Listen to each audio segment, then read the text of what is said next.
नमस्कार साथियों, स्वागत है आप सभी का आपके अपने इस YouTube चैनल पर। साथियों, यहाँ पर मैं आप सभी के लिए आज की जो महत्वपूर्ण अपडेट्स हैं उनके बारे में जानकारी लेकर आया हूँ और इन अपडेट के माध्यम से मैं आप सभी को एसएससी की जो नई भर्ती हैं उसके माध्यम से एलडीसी के पदों पर चयन होना है।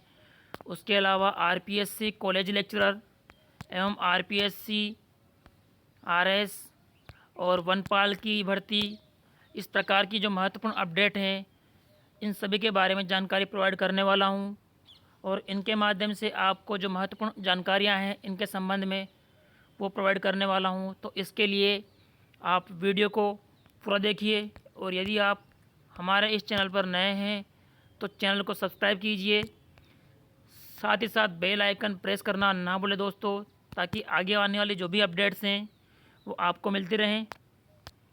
साथियों, सबसे पहले जो महत्वपूर्ण अपडेट हैं वो एसएससी की जो नई भर्ती आई है, एसएससी CHSL, एसएससी 10+2 के पदों पर लगभग 4,500 पदों पर 4,726 पदों पर विज्ञापन जारी हुआ है। तो यहाँ पर एसएससी 10+2 के माध्यम से 4,726 पदों पर अलग अलग तरीके से, जैसे कि data entry operator DEO, lower division clerk LDC, junior secretariat assistant JSA एवं पोस्टल असिस्टेंट PA, इस प्रकार के सभी पदों पर अलग अलग तरीके से यहाँ पर भर्ती का आयोजन होगा और इस भर्ती के माध्यम से 4,726 पदों पर अभ्यर्थियों को ज्वाइनिंग प्रोवाइड की जाएगी। और इसके लिए फॉर्म प्रारंभ होने की जो अंतिम तिथि है यहाँ पर दे रखा है। आवेदन और परीक्षा, कंबाइंड हायर सेकेंडरी परीक्षा 2020 के लिए आवेदन की जो अंतिम तिथि है 15 दिसंबर तक आप इस भर्ती के लिए आवेदन कर सकते हैं, अर्थात नज़दीकी इसकी जो डेट है वो हैं। और इसके बाद में 12 अप्रैल से 27 अप्रैल के बीच इस भर्ती के लिए एग्ज़ाम का आयोजन किया जाएगा। उसके बाद में अगली महत्वपूर्ण अपडेट है कि आरपीएससी का पीछा नहीं छोड़ रहे भर्ती विवाद। जिस प्रकार से आरपीएससी को लगातार कई भर्तियों ने विवाद के रूप में घेर रखा है, हर भर्ती जो आरपीएससी की है वो कोर्ट जाती है, कोर्ट के माध्यम से ही जो बेरोज़गार अभ्यर्थी है उनको सहायता मिलती है और वहीं से उन अभ्यर्थियों को ज्वाइनिंग मिलती है। तो यहाँ पर फिर आरपीएससी कर क्या रहा है, आरपीएससी फ़िलहाल बस अपना जो वैकेंसी निकालने का तरीका है बस वो जानती है, बाकी एग्ज़ाम प्रोवाइड करने का, एग्ज़ाम किस प्रकार से कराए जाएँ, किस प्रकार से जल्दी रिजल्ट जारी किए जाएँ, किस प्रकार से ज्वाइनिंग प्रोवाइड किए जाए, ये सब चीज़ें आरपीएससी के बस में नहीं लगता है। ऐसा कि आरपीएससी हर भर्ती को किसी न किसी तरीके से कोर्ट तक जाने के लिए मजबूर कर देता है।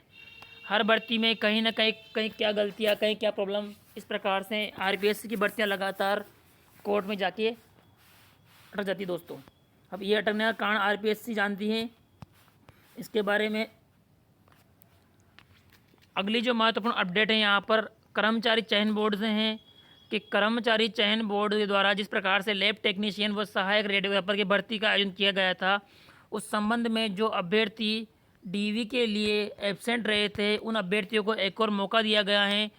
तो यह अभ्यर्थी जो एब्सेंट रहे थे वो एब्सेंट अभ्यर्थी 16 दिसंबर 2020 को यहाँ पर जो एड्रेस दे रखा है, state institute of health and family welfare Jhalana institutional area, इस एड्रेस पर जाकर अपने डीवी को पूरा करवाएं ताकि आपको ज्वाइनिंग प्रोवाइड करने में कोई समस्या ना आए।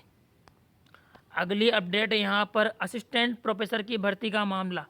जिस प्रकार से आप सब जानते हैं कि 8 दिसंबर को इस भर्ती के लिए फॉर्म भरने की अंतिम डेट थी, लेकिन अंतिम तिथि से 2 या 3 दिन पहले 5 या 6 तारीख को शिक्षा मंत्री भाटी जी द्वारा जो गार रूल था, गुड एकेडमिक रिकॉर्ड नियम, इस नियम में कुछ बदलाव किया था।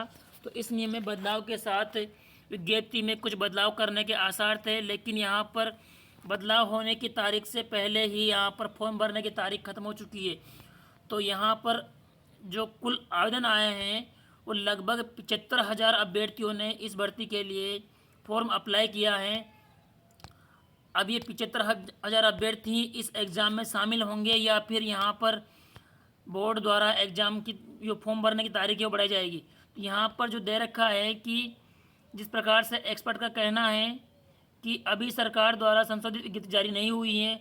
अगर ऐसा होता है तो अंतिम तिथि जो फॉर्म भरने की है उसमें बढ़ोतरी किया जाना संभव है। और अगर ऐसा होता है तो इस भर्ती में कई सारे अभ्यर्थी भाग ले पाएंगे और जो जिस प्रकार से 75,000 अभ्यर्थी शामिल हो रहे हैं, इसकी जगह पर लगभग 1.5 लाख अभ्यर्थी शामिल होने के आसार रहेंगे। अगली अपडेट है कि वनपाल व वनरक्षक की जो भर्तियां यहाँ पर जारी की गई हैं कर्मचारी चयन बोर्ड द्वारा, तो उसके लिए 1128 पदों पर फॉर्म भरने हैं। और फॉर्म भरने की जो तारीख हैं वो 8 दिसंबर से स्टार्ट हो चुकी हैं और 7 जनवरी इसकी अंतिम डेट है। तो जो अभ्यर्थी इस भर्ती के लिए अप्लाई करना चाहते हैं वो अंतिम तिथि का वेट किए बगैर शीघ्र अतिशीघ्र अपना फॉर्म का अप्लाई कर दें।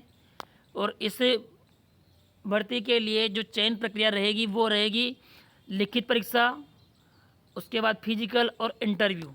और यहाँ पर मैं आपको इस बारे में और जानकारी प्रोवाइड कर दूँ कि वन रक्षक भर्ती के लिए 18 से 24 वर्ष की एज वाले अभ्यर्थी ही इस भर्ती के लिए योग्य होंगे एवं वनपाल के लिए 18 से 40 वर्ष की उम्र वाले अभ्यर्थी योग्य होंगे।